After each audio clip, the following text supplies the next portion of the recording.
Hey guys, so today I'm going to be talking really quickly about Zach Kreger's new debut film, Barbarian. Just a quick note for how this is going to go, really quick. I will give a quick spoiler free review, just basic bullet point thoughts, how I felt, good and bad, and then I will move into the spoiler stuff because that's mostly what I want to talk about. Basically, what I'm trying to do here is I didn't feel like writing a really lengthy review on Letterboxd again, so I figured I would just speak on this one because I do have a lot to say. So yeah, I'm not gonna waste any more time. We're just gonna get into it.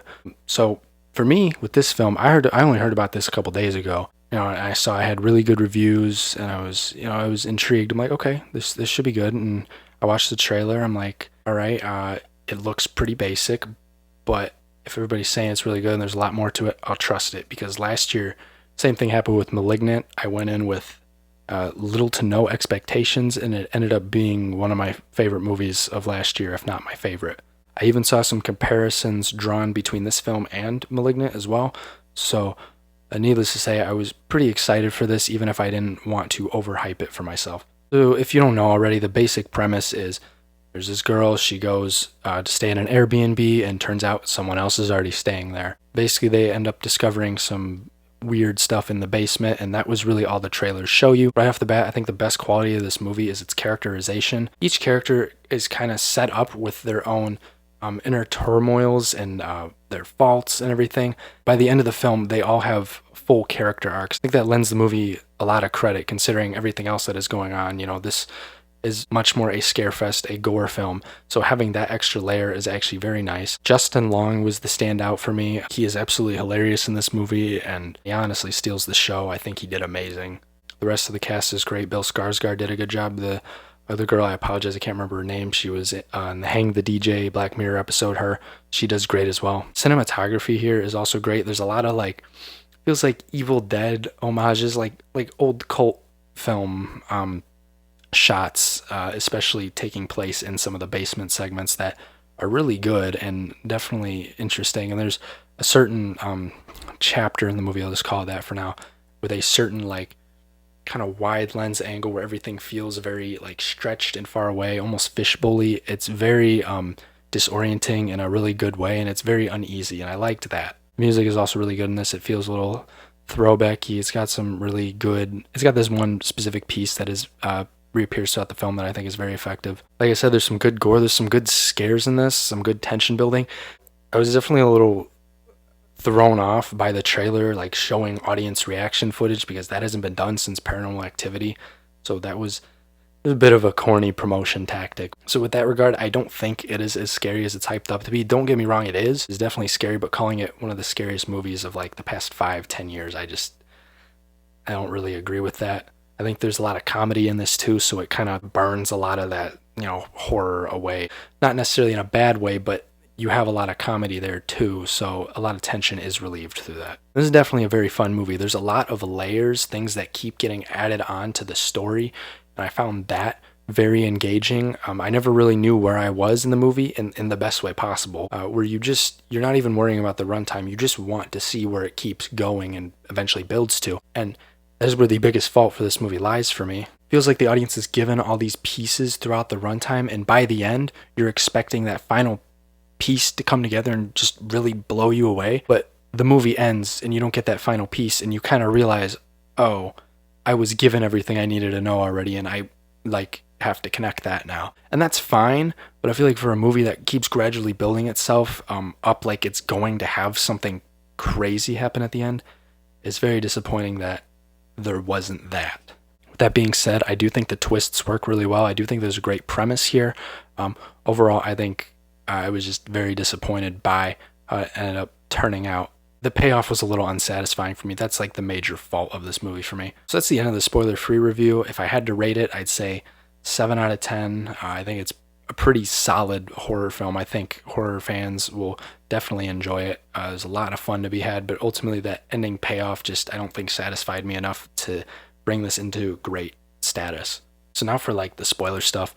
So if you haven't seen the movie, just go watch it. Don't watch this yet. I do definitely recommend this. I think a lot of people will love this. I walked out of the theater hearing a lot of people loving this, and looking at critics and everything, a lot of people love this. So I think give it a chance if you haven't yet before listening to this. But yes, like I said, so we are now in spoiler territory, and I'm going to start with the characterization I mentioned earlier. So at first, I believe her name is Tess. In the beginning of the movie, she's characterized as this person who's kind of been in and out of toxic relationships. He's had a lot of issues with that. And that definitely, I feel, makes sense in the grand scheme of the movie. You kind of see that shown through her character. You know, when Bill Skarsgård's character is in the basement and in trouble, she goes to help him despite everything around her screaming, don't. She even does the same for Justin Long's character later on, who inevitably betrays her, and I will get to that as well. But I think it's interesting how you're laid the groundwork for the character with the toxic relationship characterization, and you're kind of shown that throughout, and I thought that was very interesting.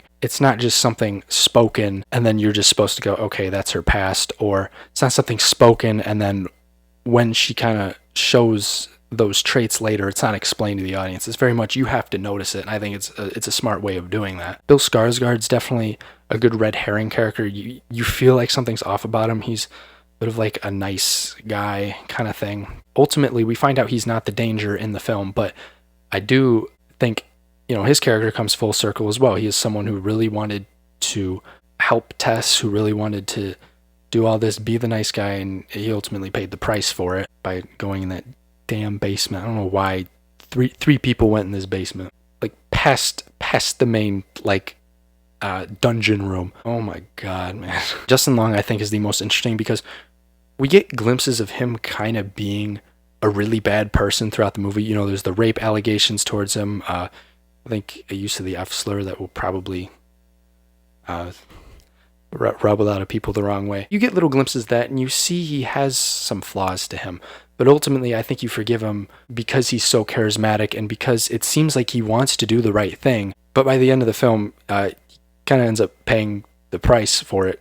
Thank God, because we get that speech of him under like the silo or lighthouse. It's not a light, whatever the tall building is when they're with the homeless guy. You know, he's talking about how he might be a good person who just has some flaws, or he might be just a downright bad person. And so I thought that was a very corny scene, to be honest. But with his death and with his final action, I think it makes perfect sense. I think it was intentionally corny for the sake of kind of making him more goofy, and then seeing him throw Tess off the top of that thing for the naked incest thing to jump off after her. I think it's that final piece of like, this guy sucks. There was a very audible in the theater like, yeah, we don't like this guy. So I think it's very interesting how there's little things here and there where you don't like him, but he's still funny, and there may be good to him. You want to believe in him, and then that final straw happens where you just realize, okay, he's not a good person. I want him to die, and he does right away. So I like that, you know, these things are established, kind of laid out for you, and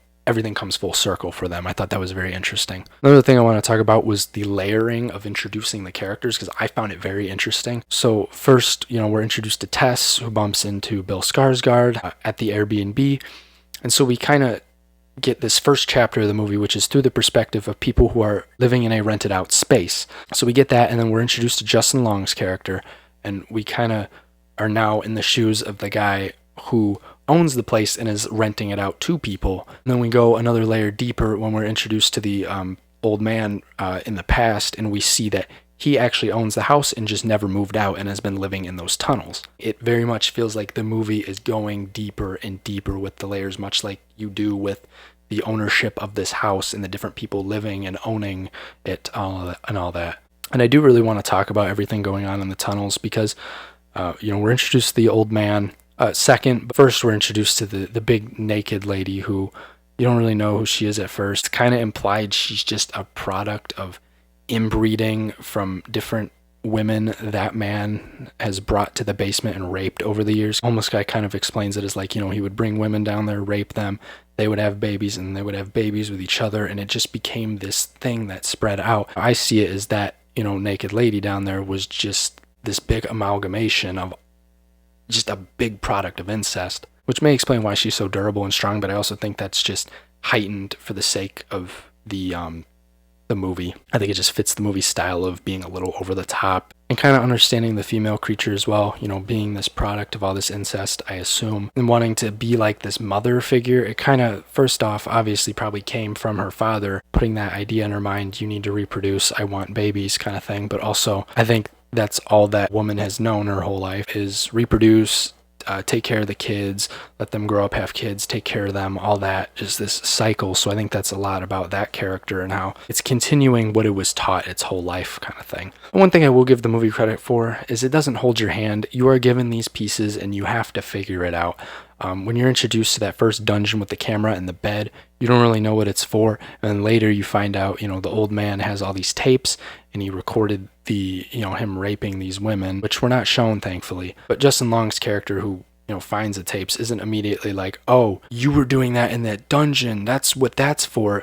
So it's a nice little mental connection for you to make as the audience. And I really do like that, and I think we need more movies like that that don't hold your hand through the whole story. One thing I also really like about this movie as well is it establishes itself as a horror movie, first and foremost, and we get little bits of awkward comedy that aren't laugh out loud funny, but they're kind of situationally funny, like, oh, that's awkward, that kind of thing. And the moment we get that first big kill, we immediately cut to black for a good 5 seconds, and we get this downright hilarious next set of scenes with Justin Long's character kind of going through all his problems and everything. And I think introducing this comedic tone, first off, levels some of the tension. You feel like you're kind of at an even spot now where you're not overly stressed, but you're not not stressed. There's a good shot of Justin Long just sitting in his car talking to someone on speakerphone, and the window is in the shot, so in the back of your head, at least in my head, I'm thinking, okay, something could jump at him right now. I think it's a good way of kind of establishing that the horror is still there.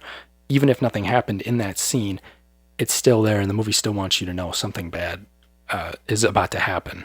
I think it's a good way of balancing tones where it doesn't lose sight of what it is. It is very much a horror comedy, and I think bringing Justin Long's act and Jess's act at the beginning together kind of makes it a horror comedy in the end. I think I could talk a little bit about the themes as well, such as the lack of care for these abandoned neighborhoods and everything. You see with Tess, when she brings the cops to the house, they don't really investigate anything. They kind of see what she's done as a crime. They don't take her in, her breaking the window and everything. They see that more as the crime at hand, even though she's explaining all this stuff that happened. They're not going to check it out. It kind of shows they see it as something that's not a problem anymore. Nobody lives here, and even if those that do, we just don't care.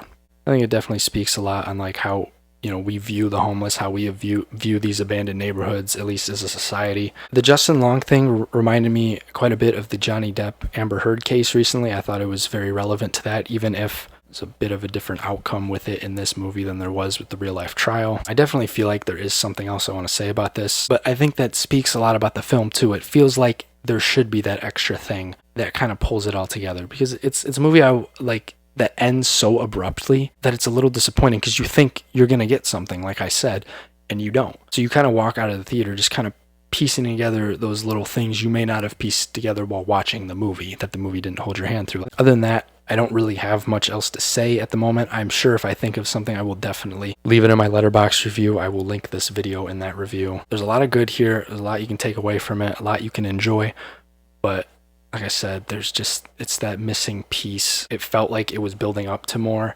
Either way, I do think this is a really good movie. I would recommend checking it out. So yeah, thank you so much for watching. I don't have plans for future videos. I just did this so I could get my thoughts out there somehow, and I felt like verbally speaking about it. So yeah, see ya.